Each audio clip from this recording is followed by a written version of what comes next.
Good day mga ka-LM. For today's video ay nandirito po tayo ngayon sa Rusi Timpragilig, San Fabian, Pangasinan. At ngayong araw ay sisilipin natin ang pinakabago nilang Rusi Classic 250i.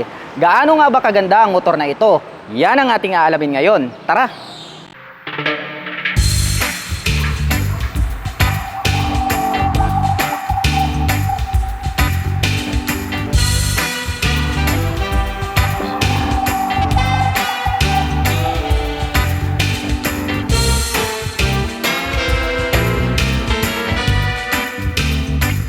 At kung ang hinahanap mo sa isang motorsiklo ay classic semi-big bike ang datingan at the same time mayroong modern design, well, mayroon po tayo ditong Rusi Classic 250i.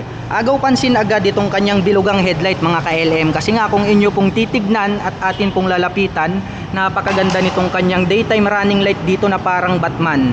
At ito na rin po mismo yung nagsilbing kanyang partition dito sa gitna at nahahati po sa dalawa itong kanyang main light. So mayroon po itong high beam at low beam. And then dito naman po sa kabila, nandirito naman po yung kanyang turn signals. Ayan o, ang cute. Nagkaroon na rin po siya rito ng grills. Kaya kung mapapansin nyo, napaka-forma na ng dating. Hindi mo na kailangang palitan. At pagdating naman po dito sa kanyang front suspension mga ka-LM, makikita naman natin dito, bigatin tong kanilang nilagay rito. Dahil nga po ito ay equipped with inverted telescopic fork. Ayan o. So talagang very reliable to mga ka-LM. Nakakapagbigay ito ng smooth na bouncing performance. At napaka-cute din itong kanyang front fender, oh. Talagang classic na classic yung datingan. Gray yung color, matte color po yan. At napakaganda rin ng pagkakaroon niya ng brace dito mga ka-LM. Napanatili nila yung pagka-classic looks nitong motorsiklo. So stainless steel po yan, chrome color. Nagkaroon din po rito ng reflector lights which is added visibility. At pagdating naman po sa kanyang braking system, nako, matutuwa kayo rito mga ka-LM. So equipped po ito ng dual rotor disc brake. Ayan oh. Meron na po siyang disc brake sa kabila, mayroon na din pong disc brake dito sa kabila. At equipped po ito ng dual path caliper. Ganon din po rito sa kabila. Equipped din po siya ng dual path caliper. So talagang napakaganda ng braking system nito, napaka-forma mga ka-LM. At the same time nakakapagbigay ito ng smooth na braking power kasi nga po naka dual rotor disc brake na siya. Pagdating naman po rito sa mga sukat ng gulong, ito po ay equipped with 110 by 90-17. At agaw pansin din itong kanyang semi-dual purpose pattern tires mga ka-LM. So ideal po ito pang on and off-road condition. So pwede po itong pan-travel mga ka-LM. At pagdating naman po dito sa kanyang meter panel display, ayan o, classic yung datingan kasi nga bilog pa rin yung design. So sa tingin ko is digital na po to mga ka-LM, pero hindi natin mapapakita sa inyo kasi nga po hindi po activated tong unit na to. Anyway, gumagamit po ito ng key. Pagdating po sa kanyang ignition, may lock na rin po yan for safety purposes. Pagdating naman po rito sa kanyang manubela, ayan o, naked handlebar. So napaka-cute, napaka-flawless ng dating, classic na classic. And then dito naman po yung kanyang left button, nandito po yung kanyang high beam and low beam, turn signal selector, at nandito rin yung kanyang horn. And then meron din po siya ritong cluster. At dito naman po sa kabila makikita natin dito yung kanyang engine kill switch. Mayroon din po siyang on and off ng lights. At nandito po yung kanyang electric starter. At nandito po yung kanyang front brake. At dito naman po sa kabila yung kanyang clutch.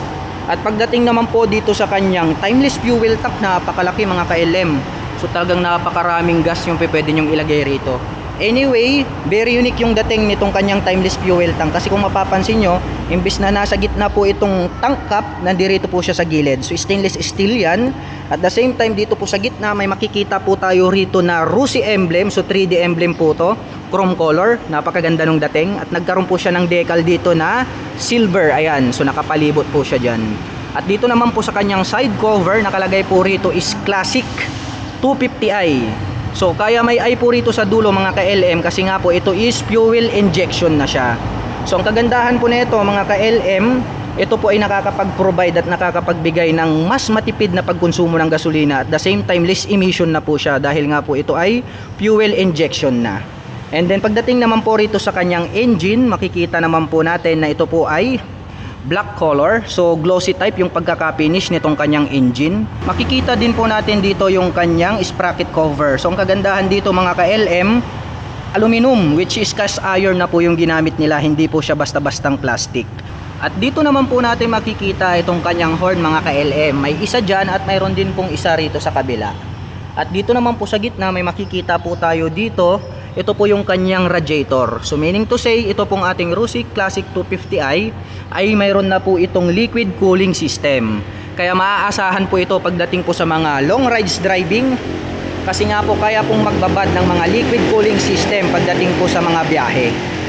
At dito naman po sa ibaba makikita natin dito yung kanyang shifter. Nandirito rin po yung pillion step para po sa ating rider. Nandirito rin po yung ating side stand and then yung ating center stand. Sa bandang itaas yung pillion step po natin sa ating back rider. And then napakakapal din po yung bakal na ginamit nila rito para po sa ating body frame. At ang kagandahan po niyan, mayroon na din po itong chain cover. So mapapansin natin matte black color po yan. And then pagdating sa swing arm, napakataba rin po itong metal na ginamit nila. At pagdating naman po dito sa kanyang rear shock absorber, ito po ay equipped with dual sub-tank shock absorber. Kaya kung mapapansin nyo mga ka-LM, meron na po siyang tank dito. And then dark gold color yung kulay. So nakaterno po yan dito sa kanyang adjuster. Mapapansin natin na talagang napakagandang pagmasdan, agaw pansin. And then black color naman po itong kanyang coil spring. At pagdating naman po dito sa kanyang upuan, very premium looks din yung datingan. Pero sa tingin ko ay hindi nakukuha ito ng camera. Pero nakikita ko napakaganda po ng kanyang tahi. At the same time dito sa gitna nagkaroon po siya ng partition dito kasi nga nagkaroon siya ng belt. So brown po yung color, talagang classic yung datingan. So dito po nadidivide po yung ating upuan para sa ating rider at para po sa ating back rider. At ngayon naman po ay susubukan nating sakyan ang Rusi Classic 250i para malaman natin kung gaano nga ba katangkad ang motor na ito. So ngayon makikita nyo naman mga ka-LM, halos maglapat yung aking foot below the ground. Medyo tiptoe ng konti pero kayang-kaya para sa mga 5'6" in height. At para naman sa mga kababayan natin na hindi masyadong katangkaran, meron naman po tayong pwedeng gawin. Pwede po nating i-adjust yung ating mga suspension sa harap at likod. Pwede po tayong magpalit para maging komportable po tayo sa pagdadrive. At pagdating naman po rito sa kanyang grab bar, napaka-classic yung dating kasi nga po rounded yung pagkaka-design nitong kanyang grab bar. And then dito naman po sa likod, dito po natin makikita itong kanyang tail light. Ayan, talagang napakaganda rin ang pagkaka-design nitong kanyang tail light. At the same time, ang kagandahan niyan is LED na po lahat yung ilaw nitong kanyang tail light. At ganun din po itong kanyang turn signals. Ayan o, nagkaroon na po ng grills which is mayroon na po siyang cover. At makikita natin na talagang LED na po lahat yung naka-install dito sa kanyang ilaw. Nandito naman po yung kanyang plate holder. So dito po natin ilalagay yung ating plate. And then gray color naman po itong rear fender natin. So napakakapal, napakataba. And then nagkaroon po siya dito ng bakal na extension at nagkaroon po siya ng added reflector lights. And then dito naman po sa braking system dito sa likod, ito po ay equipped with single rotor disc brake. At the same time, mayroon po itong single pot caliper. At pagdating naman po sa mga sukat ng gulong dito po sa likod, dito po ay mayroong 130 by 80/17. So talagang napakakapal, napakalapad nitong kanyang gulong mga ka-LM. At the same time, naka semi dual purpose pattern tires. Pwede nyong gamitin pang on and off road condition tong semi big bike na to. At ang kagandahan nun mga ka-LM, no, pang on and off road condition yung design, tapos naka classic semi big bike ka. O di ba, ang ganda ng dating.